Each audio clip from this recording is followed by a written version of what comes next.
Hi guys, and welcome to another episode of Down to Business. Quite privileged today. Got two, I'm going to say, legends of not only the hunter wine industry, but the wine industry in general, and some very successful business people in their own right. And today joining me is Colin Peterson and Brian McGuigan.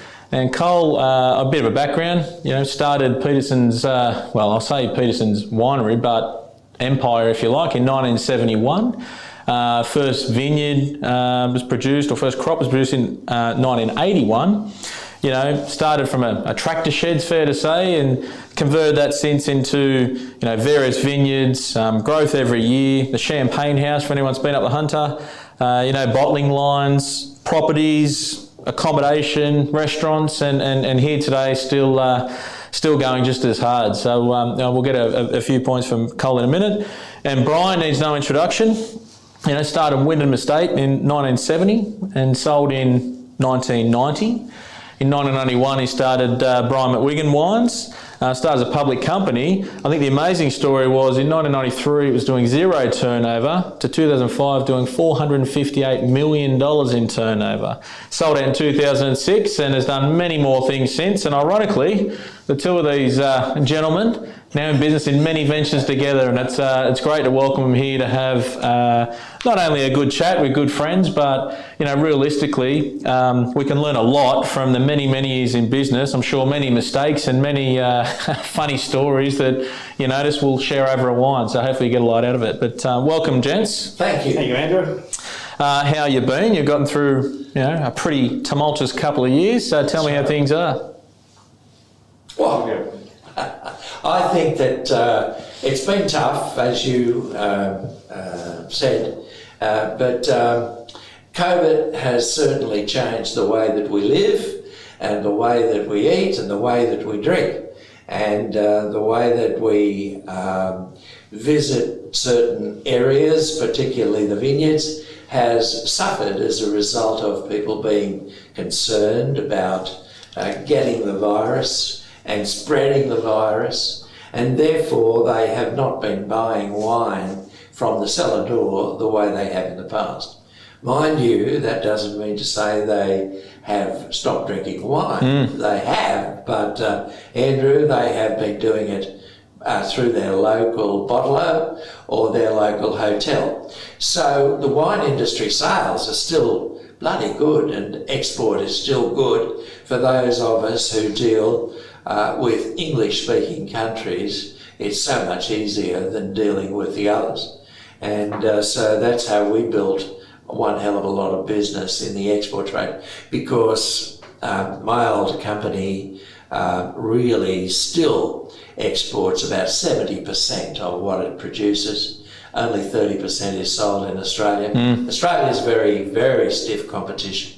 And you've got to eke out a role that's unique to yourself. Otherwise, some of the other boys will roll you over. Yeah. And it's tough. Liquor business is tough. And there are more and more restrictions coming on, which makes it even tougher. But those who want to fight and develop new products, interesting products, we are in the fashion business, in the wine business, because we have to react to what people want, not what we, the winemakers, think that they should have. And there's a big difference normally between the two. And so we have to be out there, understand what they want, and make sure that through our process, that's what we give them. Yeah, I'll come back to that point, but it's a very good one. And before we get too far into it, and Cole, how you going? What's the vintage like?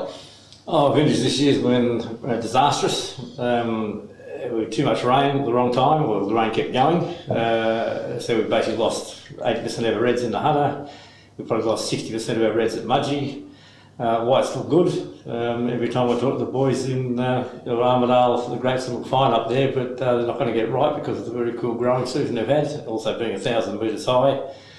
So every time I talk to the boys, I get off the phone, pick up the phone, ring with contacts in South Australia and buy another heap of grapes down there for this year.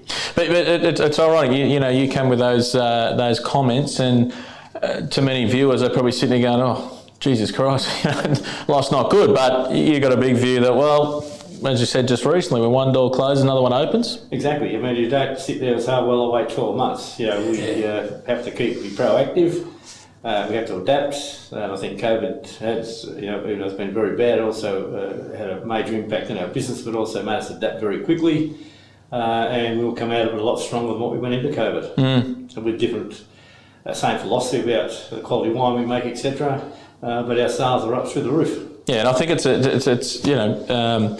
many of the viewers who watch this are small businesses, SMEs, etc. And we try to give a bit so they can learn from. And, you guys will probably forget more than I know. So, you've been around for a long time. Not that you haven't still got that spring in your step and want to do more, but, I think some of these points that you are alluding to already, let alone when we get through our questions, key things for people to look at. We can't dwell on things. We're in the fashion game, as you said. And the one you said, Brian, about, I see many businesses set up and they set up for their dream and what they want, but they forget that key thing about who's buying and what do they want.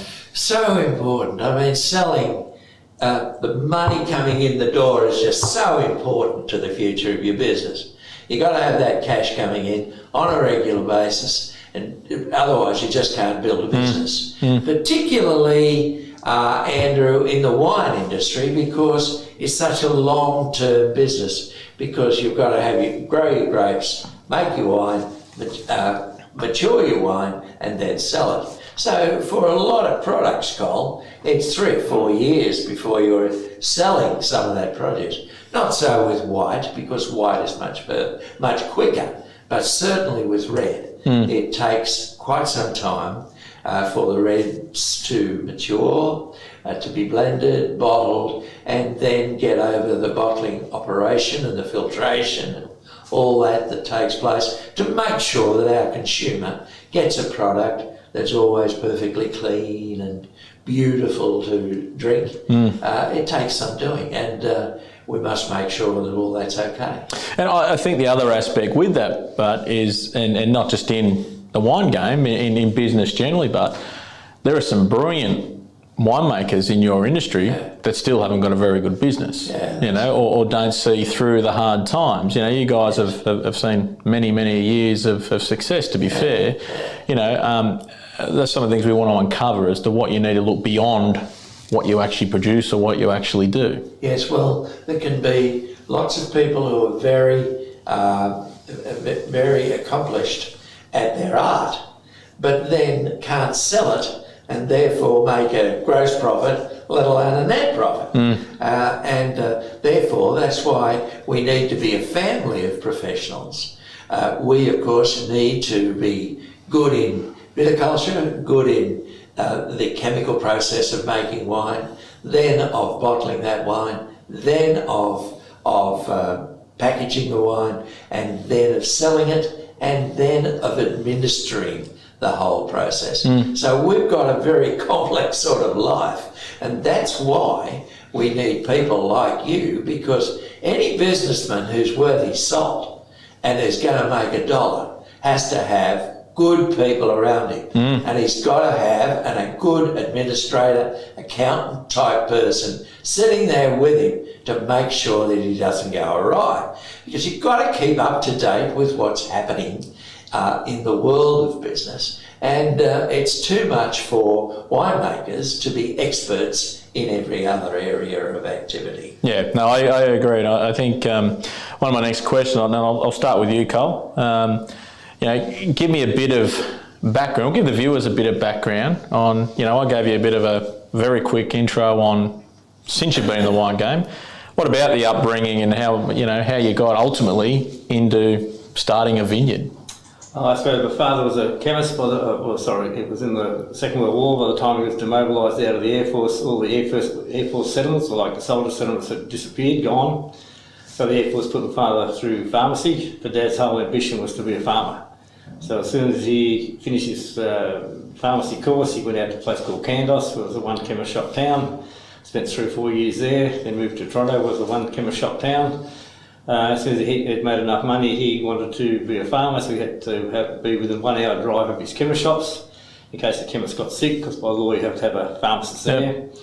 So for many weekends, I think 2 years, we looked at either Saturday, Sunday or both days, different properties. He walked onto the property at Mount View and bought it, but the intention was to run cattle, not to run grapes.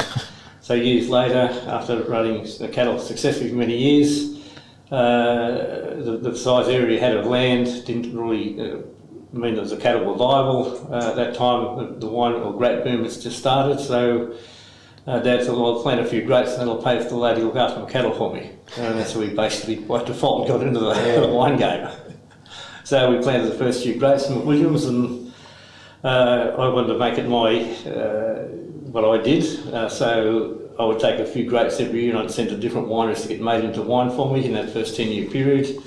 So we know we could make good wine. I suppose the classic one was, as you drive through our front gate, there's a Currajong tree and there was 10 rows of grapes there, so I said to my parents that I would buy off them and get wine made.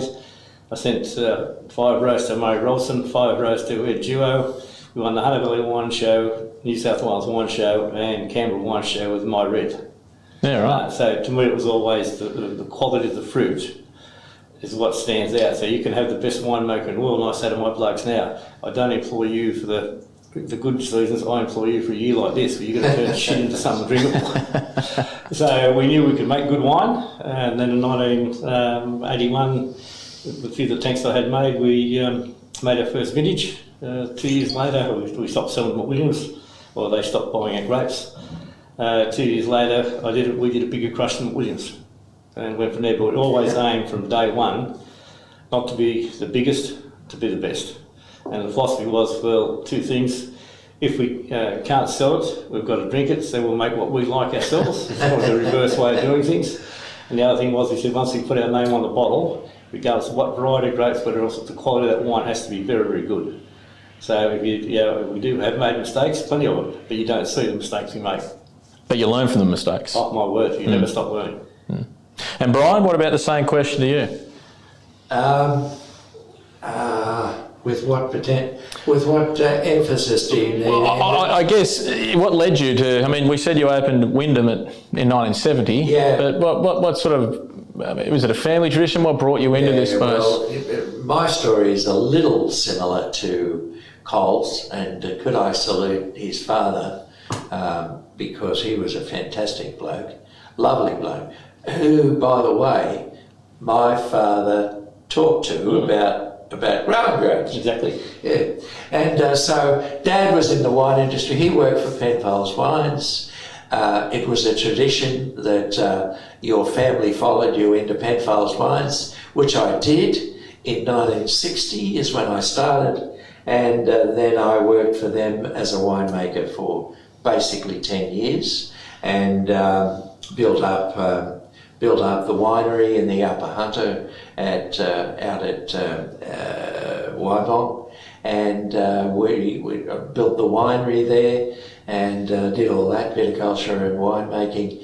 And then I could see that the old company wasn't going as well as it used to go, and it was sold, by the way, in 73. And so I had gotten out in 70, and people who then bought my father's winery then said, would you like to come on board as a partner? And so from that point we built Wyndham up into different to Cole. I followed a different path because I knew with a number of people that we had to support that I needed good turnover and a rather big business, and so we worked at that feverishly and encouraged lots of people to come to our cellar door facilities, and we built it up and produced some well-known products that were well-known across Australia, and that's why someone came onto the share market and raided us in 1989, and we were forced really to sell out in 1990, and that's when we started again, because I think second time around, if you understand what's happening around you and make sure that you keep an eye out for all the good things and the bad things, then next time around you'll be very careful and hopefully be more successful as a result of not doing the wrong things. So it's a matter of practice and who does what, when, how and why. And so The company then built up and built up. Over the years, we took over company after company after company and got our turnover to, as you said, about $460 million, and we were making $50 million the year that I then had a stroke and a heart attack. And they said, because our business, as I said to you, was mainly export, so we were never out of planes, my wife and myself. And so we're always travelling and always under pressure because you had to bring the bacon home for the investor in your company. Cole's got a family company, which makes it a lot easier because he can explain to his wife over a lovely cocktail or whatever he's eating, or nice beef, that mother, the money this year's not going to be as good. Sorry, baby. Sorry.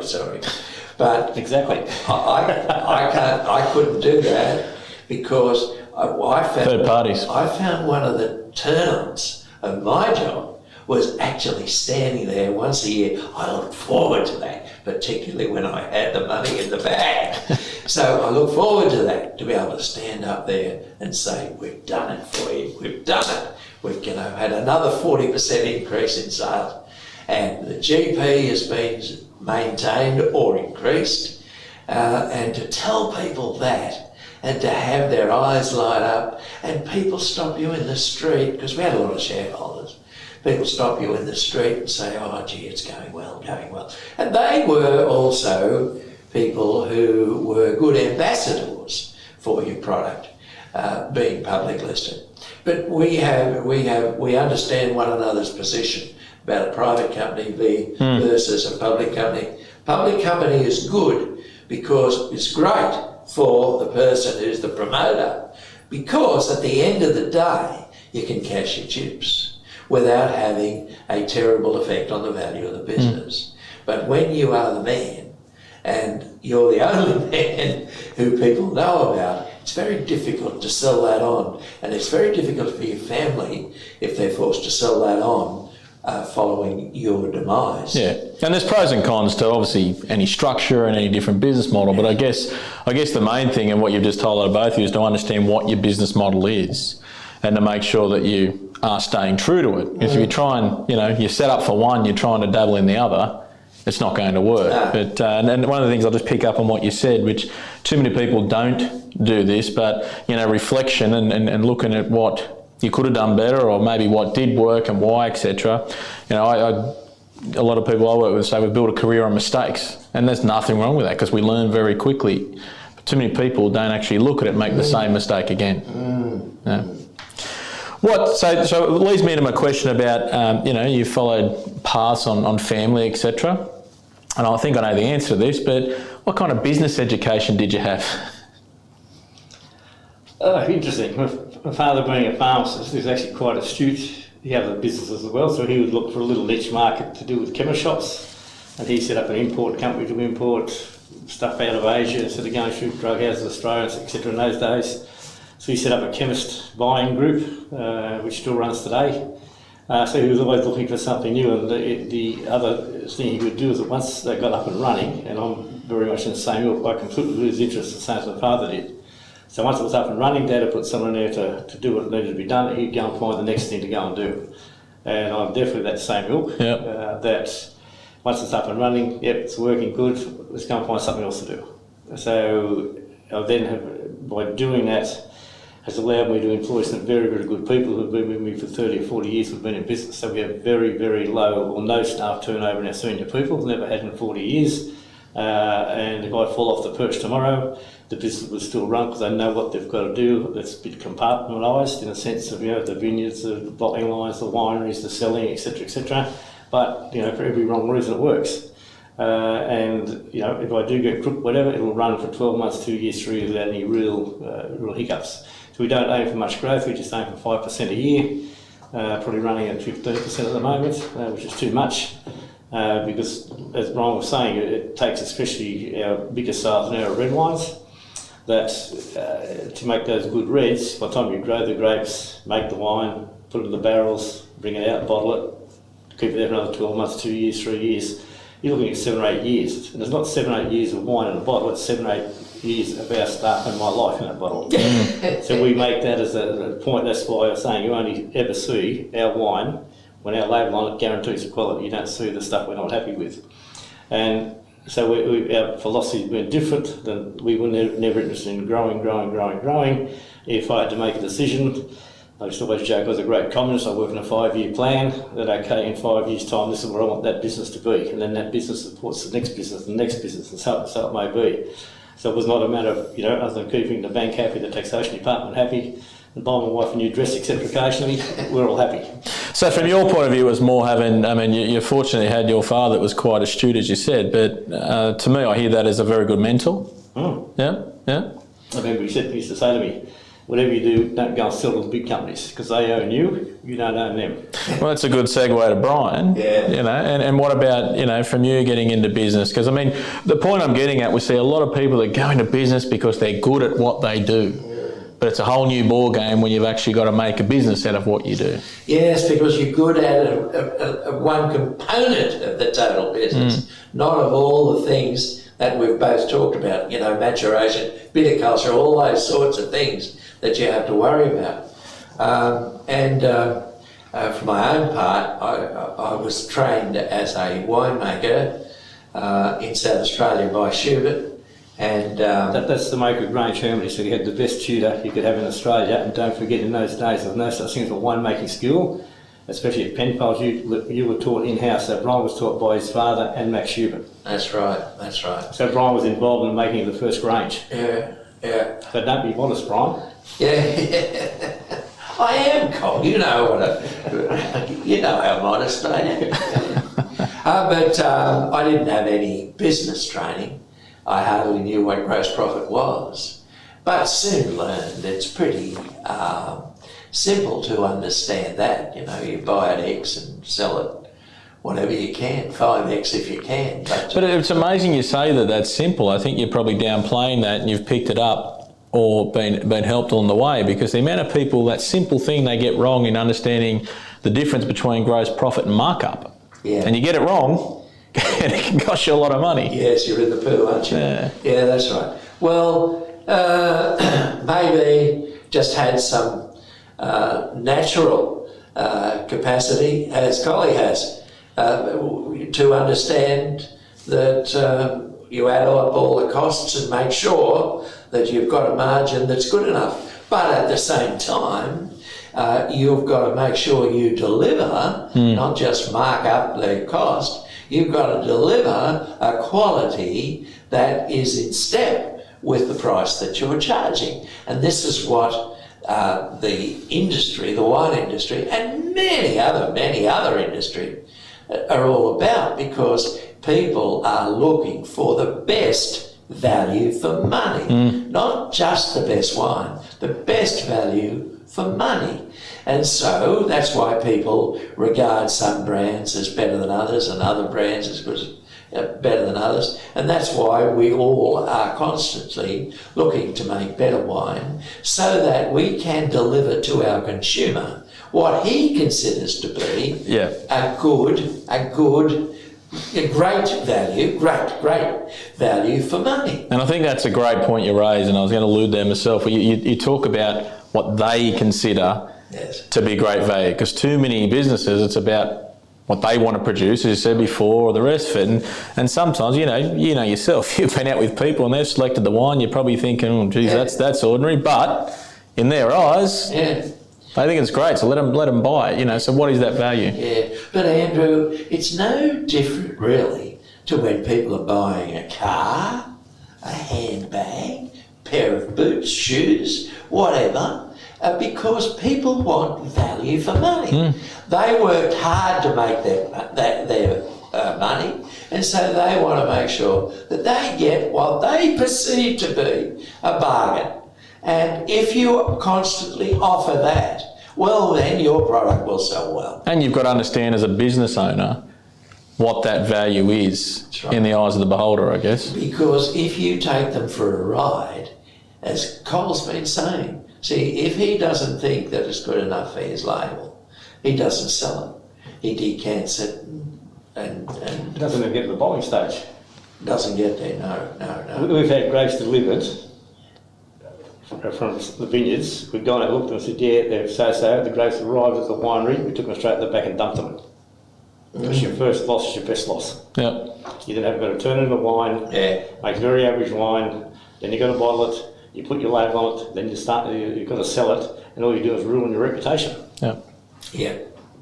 But you can do that on a small scale like we are. You can't do that on a scale that Brian was. You have to have a market for all the product. Yeah. And which are different price points, etc. So I might just reiterate a couple of the points you've raised there. About reputation, okay, about value. Yes. This is probably the first video we're having where we're actually tasting the consumer products. This is great. Well, I think it's good. But I think also one of the key things you said is coming into business, you didn't have a business background. And you've mentioned already, Brian, having the right people around you, and Cole said the same at his senior team. So whether that's internal, whether that's external. I often say having a coach, we have coach for sporting teams, we have coaches for kids. Coaching in business, what's different? The problem is these days is that everyone's a coach. So you've got to then decipher through it. Or the other key one is the mentor. And I think someone being independent, someone who's trodden that way before, may not be right every time, but can give you a bit of guidance for small business owners and even large business owners. But to me, that's just a must. Of course it is. It's just like Cole's saying about having the right winemaker, the right viticulturalist. You must have the money man there right by your shoulder, right there. Not to take over things, because a lot of accountants and administrators want to take over the whole bloody shooting match. They need to be in their spot, but the person who's out the front has got to make sure that he does the main job. The main job is selling the stock at a gross profit that's right for the business. Yeah. And that's why this man here can step into that and make sure that all those criteria are being met and continue to be met. Beautiful. So I guess we might have touched on a few of these things around what you love and the rest of it, and you've been doing it for a long time, but after all these years, how do you continually stay ahead of the game, and would that be from a market point of view or just your own energy levels? Well, actually, from my point of view, I think it's more the point that, as I said, we have very, very good, long-serving, loyal staff, and they're as passionate, enthusiastic, and even more so than what I am at times about my own business. And they take pride in what they do. They're very proud people, and they want to make and do and give us the best product we can. So it goes all the way through from the Jamie growing the grapes, or Ross growing the grapes, and Rob, and into the wine with the wine making team, and then to the bottling line. So we have our own bottling line because the first couple of wines we had done commercially, they were stuffed up. So what do? You got to put your own bottling line in. So we control our own business all the way through, from probably 60% of our grapes through to the finished product. We sell all our own product. We don't sell to the big liquor chains. So I have my own wholesale company, so I can choose where we sell the wine to. And 90% of our sales are through our cellar door, stroke wine club, etc. And the most important person, ultimately in my company, is those sales girls and boys at that front counter, making sure that when someone walks in that door, they are looked after. Because it's like a restaurant. You go there once, you can have 100 good meals, one bad one. Remember the bad one. When people come to the cellar doors, they go to 4 or 5 cellar doors. If you're then lucky enough that they will come in and try your cellar door, you're going to make sure that your staff are quiet and look after them. They keep one out of the cellar doors out the door, and we become one of their regular ones they go to. So you're always making sure, and this my staff are very, very good at, is looking after the customer. And that's the experience they want. They can go to a lot of the liquor shops and buy wine at a price. One of the first questions they ask us is, can we buy your wine at Dan Murphy's? So they're away for the weekend, got rid of the kids, up with a group of friends, they want to buy something they can take back to Sydney, and they have a dinner party together next to it. Remember we went to that place called Peterson, we got those bloody idiots there, blah, blah, blah. They tell the story for us. So we've never advertised. It's always word of mouth and just having a good product. So ultimately, if you don't, I use the analysis, if you have 2 cogs, you take one tooth off, the whole lot stops. So it's an integrated vertical business where we control everything ourselves, and it works. And we took one of those teeth off. The grapes weren't that good of quality. We don't make the wine. If the so-and-so goes wrong, So ultimately, we're just lucky and have been very fortunate over the years that we've made far more right decisions than we've made wrong decisions. And don't get me wrong, we've made some classic blunders. But don't forget that what he does, and what we all do, I think, is to make sure that each one of those departments has a structure within it where that person gets a real kick when he's very successful, because he's seen as an important cog in the whole wheel. And that's what empowerment. That's what you must share with your staff. Make them feel as though they are just the keys and they are the important people. And I've said that so many times. I haven't said it to the accountants, but because they'll tell the board I'm saying that. But everybody has got to be given job satisfaction, so that when he comes to work, he knows that his boss, who is getting satisfaction by building the business and making it better, selling more wine, selling at better prices, etc., etc. Yeah. Everybody is a partner in that business.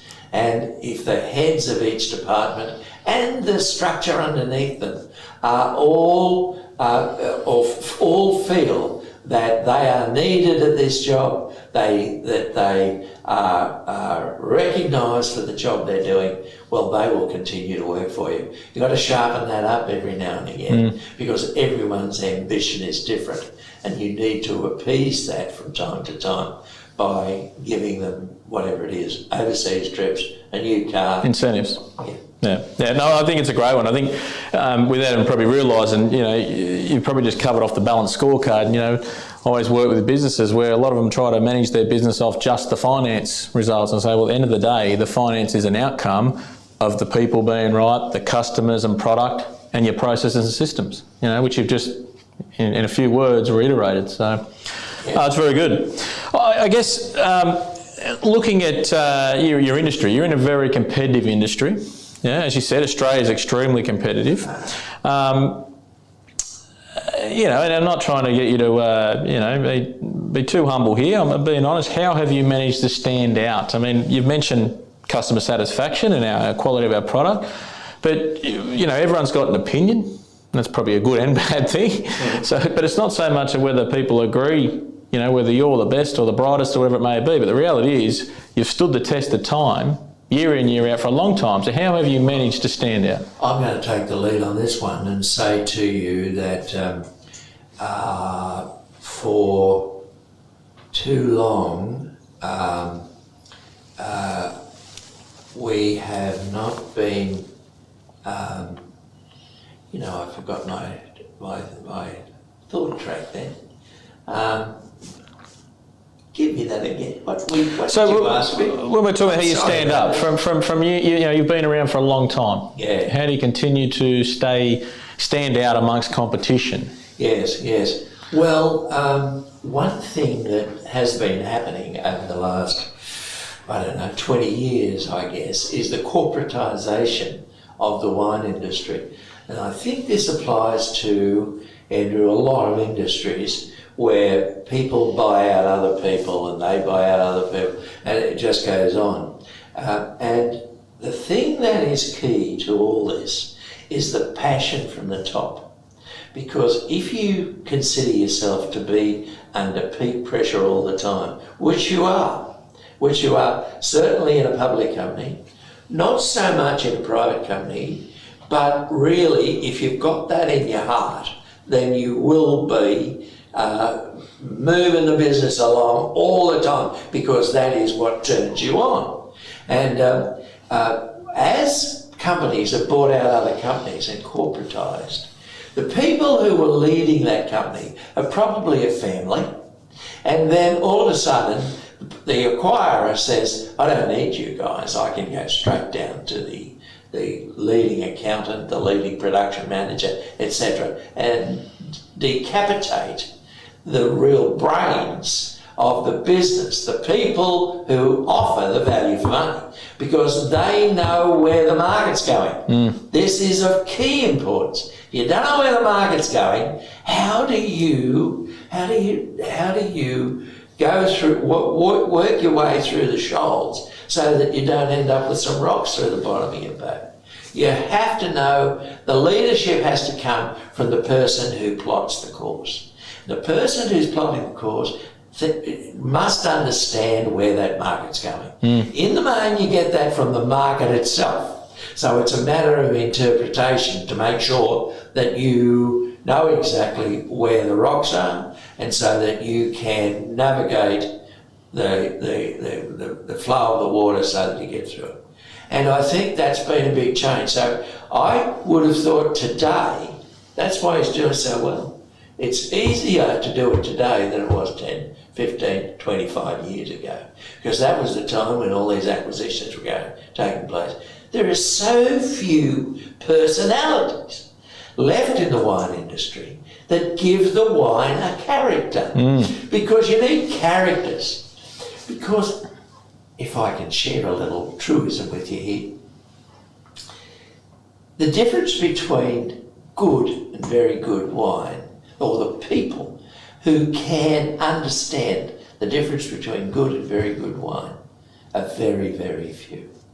So it is the leadership and the commitment to showing that I'm making a value product for you, and this is bloody good, and I've won this prize, I've won that prize, and that gives the consumer the feeling of confidence so that he continues to follow you. People who come from a corporation, by and large, do not have that commitment. They're not allowed to. They are stifled to agree. But that's why family companies can flourish. Mind you, they've got other problems, of course, but nevertheless, with a good leading person, as long as he can engender the next generation to do this exactly the same thing and understand the priorities, then that company will flourish. That's good. And I think the other thing is too, as these corporations get bigger and bigger and bigger, it takes a lot longer to get decisions out of them. So I can make a decision in 10 seconds. I remember one time a bloke rang me and said, "Colin, just give me your phone number to a bloke." I said, "Yeah, well, for Dave." He said, he wants to set up a bottling line in China. And David worked for a very, very, very large company in Australia, one of the biggest wineries. He said, if I told this bloke to get in contact with the corporate people, it'd take us 6 months to get up the ladder, and 6 months to come down, that's 12 months, and the answer will be no. He said, I gave him your phone number, he said, you won't stuff him around, you'll say yes or no. And the bloke rang me, I went down and saw him in South Australia, said, yeah mate, no problem, I don't already paid for it, I'll take 20% equity in the company. We went to China and set up a bottling line. It took us 4 weeks. And way to go. And I think that's the beauty of being small and privately owned. You can make those decisions on their own as you go. The only thing I'd add to that is rather than be you making rash decisions. I think for the viewers, you've obviously got a fair bit of experience and a fair bit. Say you're all talking about. There's not a lot of red tape you have to step through or hierarchy. You can make that decision with freedom, but obviously you've got a lot of experience and know what risk to work through. A couple of things just to point out there. I think we've said various times that know your business model. Absolutely know your business model, how it works, know your market. And lead with passion. I think that's a couple of key things there.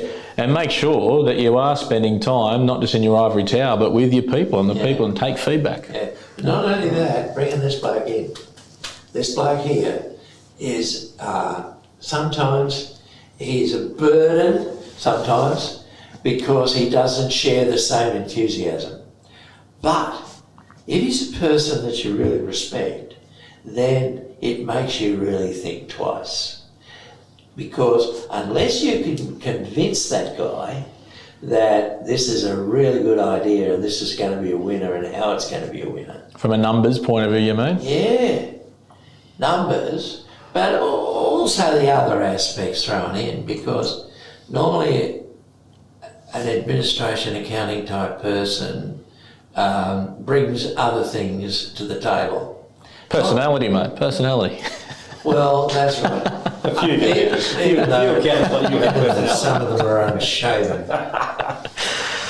So I want to touch another point, because as I said at the start, you two have in quite a few ventures together now, and I think it's a thing hopefully it comes back, but it's a thing from the past where my belief is a lot of people, didn't see each other as competitors. They saw each other as allies or, fellow people we could build together with. These days I see someone that goes, I won't talk to them because they do what I do. And I'm going, well, they're not even near you or they're not in the same industry, but they're so scared of it. What's your view on competitors versus allies? I'll go first in this one. From the big issue, let's say, as far as I'm concerned, our area now has the fact that the personalities, and I include when we go back, when the industry's boom time started, we had Brian McGuigan, Murray Tyrrell, Len Evans, and Rosemount. Between those four companies, Hunter Valley grew 4% of Australia's grapes, and they sold 25% of Australia's wine. And they did it because they were all larger-than-life, gregarious, out there people. The problem we now have is that as more and more corporates are taking over the bigger companies, they're moving to South Australia, A-Bit, Rosemount, whatever, they're closing down, they're now just a label, and the attitude of those big corporations is we'll buy it, run it for 4 or 5 years, double production, and then piss it off and go and buy someone else. Because it's quicker for them to do that and try and build a brand. So what you now have left in the Hunter is a lot of smaller families, like it was 40 years ago. But a lot of those younger people have been brought up in that corporatised world. So to me, the area lacks, and not saying the people, but the area now lacks those personalities. And there's really not a lot of people coming through. You could say, well, they will go into being Brian McGuigans and Murray Tyrrells and Len Evans, etc. And I think the other thing is too that it's more now, there's no big wineries left in the area, they're all smaller family or smaller wineries. They're mainly focused now on their cellar doors, etc. You can hardly buy a bottle of Hunter Valley wine in Sydney restaurants because the South Australians which have to sell their wine outside their cellar doors because they are in the real wine industry, not the tourist industry like we are. They come up here and they market together, they promote together, whatever. The Hunter Valley nowadays doesn't promote as a unit, etc., like they used to in the old days. Which I think I'd agree, like across any industry for that matter. Yes, you've got to have respect of each other, and yes, you've got to, certain things you might want to protect, but in general, if an industry is going better or an area is going better, surely everyone's going better, generally. Exactly. That's right, because the successful one sucks the others along in his slipstream. Can I just introduce another issue though, and that is when strong people get together in a venture, just how important, and I know of so many fellows who've gone into business together because they see this guy, this bloke sees this guy over here as having real talent, and this bloke over here sees this bloke as having real talent. But then they have real talent because they're successful. But then when you put them together, you've got the risk of that shattering into 1,000 pieces. Power struggle. Which is very serious. And you have to make sure that you always leave room for your partner in the business to be able to shuffle a bit through his various decisions. Because it's always easy to say, oh, I didn't like that, or I don't like that, because we're all individuals, we're all different, and therefore we've got to make sure that we can make time to talk enough, compare notes enough, always tell the other man what you're doing, particularly if you don't agree on it at the start. Always tell him where you're up to, so that each of you has his own sphere of influence, and together, hopefully, they'll never come together and crash. What you've got to do is use everybody's talents so that you build a better organisation, not an organisation that has internal issues. Because the failure of so many endeavours comes from the inside, not from the outside. It starts inside the company. That's why so many family companies go to the wall, because there's no patron there to make sure that everybody is directed in the right direction. I think that's a wonderful point on, take that further to everyone knowing their roles and responsibilities and being clear in it from the outset, getting agreement. And I think the other thing is to, often having some form of independence, and as we said before, a mentor, or it could be just someone coming in to play a role of call it counsel, call it, the ref, whatever it may be, but to give a different perspective. Yeah, that's right. Yeah. That's right. And to make sure that that person is acknowledged by both people. That's why it's a good idea, if both people are on a par, that you have an independent person coming in and sharing, so that that person, and great honesty, absolutely 100% honesty, not hide this little bit over here or hide that little bit over there. Be just absolutely true to your word. And so that's why Colin and I don't think we've had an argument yet, but we've been doing things together now. How long? 5 years? Yeah, 6 years. Right, you think when I bottled your wine years ago? Yeah, well, that's right. 10 years, 15 years. Yeah, 20 years ago. That's right. Yeah, Col actually leased part of our facilities and put his bottling line in our winery, and that worked so well, because you did such a good job. And it was actually... We paid a lot of money for it. It was interesting at the time, because Brian and I were having a discussion one day, and we're talking about the bottling, etc., and Brian said, Colin, he said, the bottling of the wine is something I don't want to do. To me, that is the fixed cost of the business. Well, you're bottling the wine for me, I haven't got to worry about it, I can go out and sell more product. Value add. To finding the roles where Brian was the master salesman. All he wanted was, yes, there's a bottle, it was the wine in the bottle, he wants it there at a certain time, whatever, on a day to go and get the orders. Yeah. And I just have to say to Brian, just because we've got the bottles doesn't mean you've got the wine. Which, and I mean, have a laugh, but you raise a really good point. So many small business owners, or I keep saying small business owners, but I think business owners generally don't get their head around. They think they need to be a part of everything. And, if we introduce someone else, or even whether it be insourced or outsourced, it's a cost. And I like to think of it and go, well, hang on, that's a cost. You said a fixed cost. Fixed cost. What does that time, or what does that extra capacity allow me to do to go and make money for? Yeah. And is it a specialist area where I don't have the expertise, or have very little chance of attracting a person who can be as good as the contractor can be? Very good. Look, we're speaking a fair bit about customers and how they keep coming back, but I want to talk more about from a business owner's point of view, because some days it can be very hard, some days can be very great, as you know. Your customer coming back, what about what makes you keep coming back? What drives you? Well, from my point of view, I've never worked a day in my life, because I've always had the attitude, I wake up in the morning, today I'm going to go and accomplish that, and I think that's part of the reason why I've been like my father. If something gets going, is running perfectly, I go and find a new challenge. If I was sitting there doing the same thing day after day, I don't have an office, I can't use computers, I've got an old mobile phone that rings, I answer it, and that's it. And I have people then to give me the information I need to make a decision in my head. And 99% of our decisions that made in our company in my head. To the extent my daughter goes, Dad, I don't know how you do it.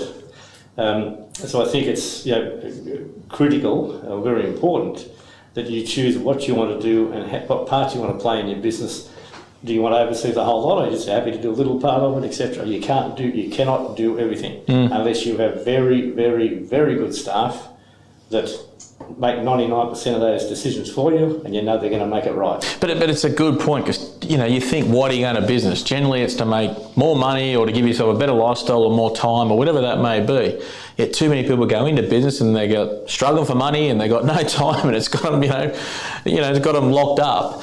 That is because they want to control everything, and the egos get in the way, where realistically it should be if you put your investor's hat on, which Brian, you know about. But what about you, Brian?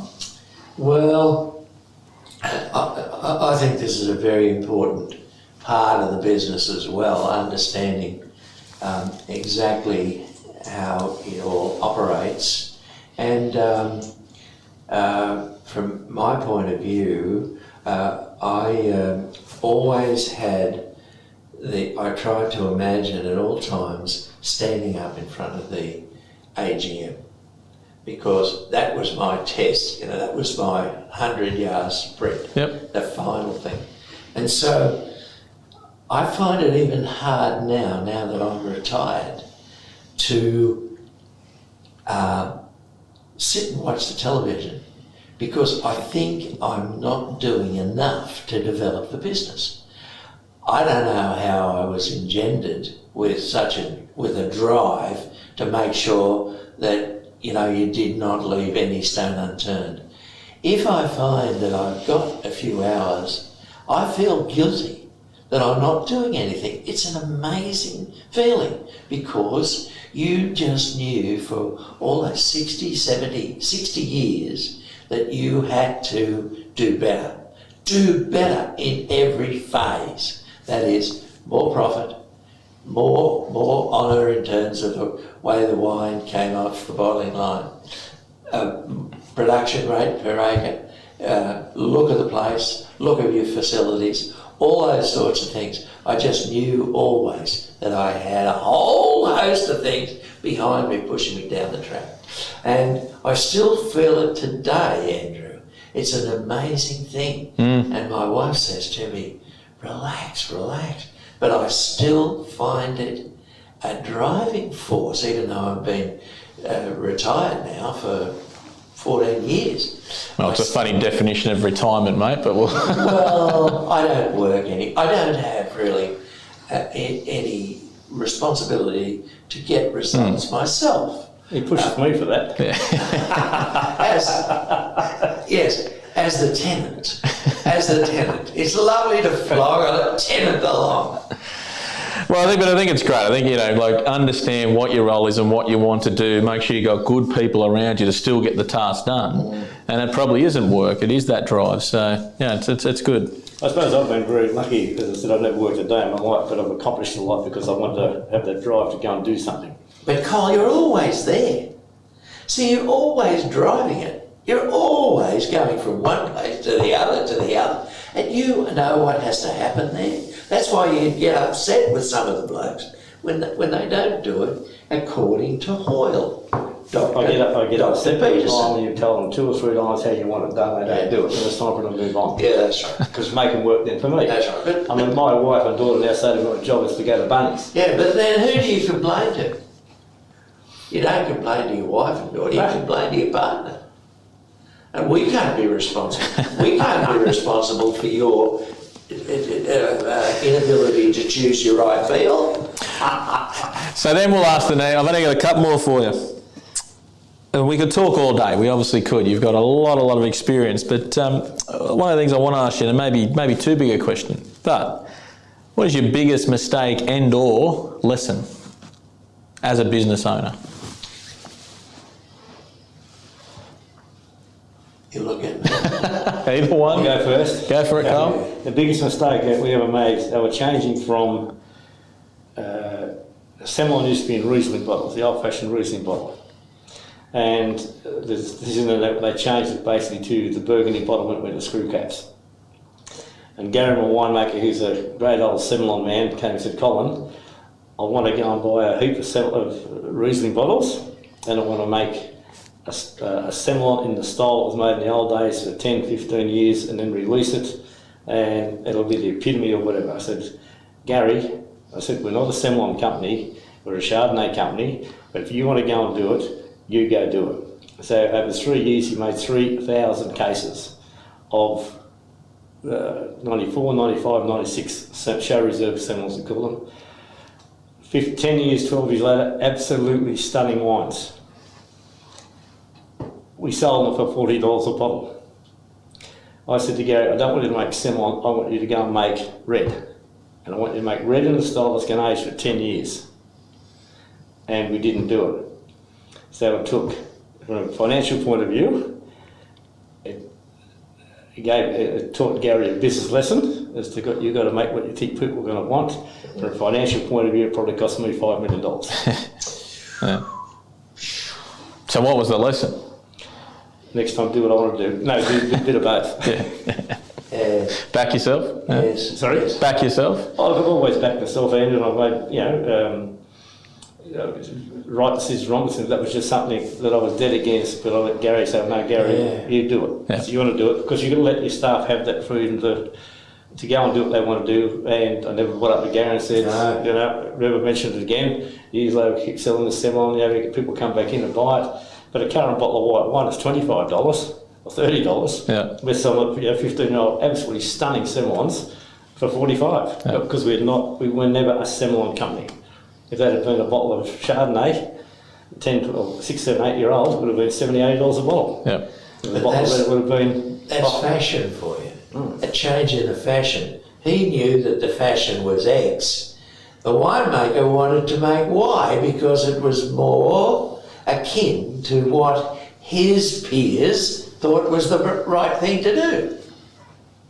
Because you know the difference, the story of the joke. What's the difference between God and a winemaker? God knows he's not a winemaker.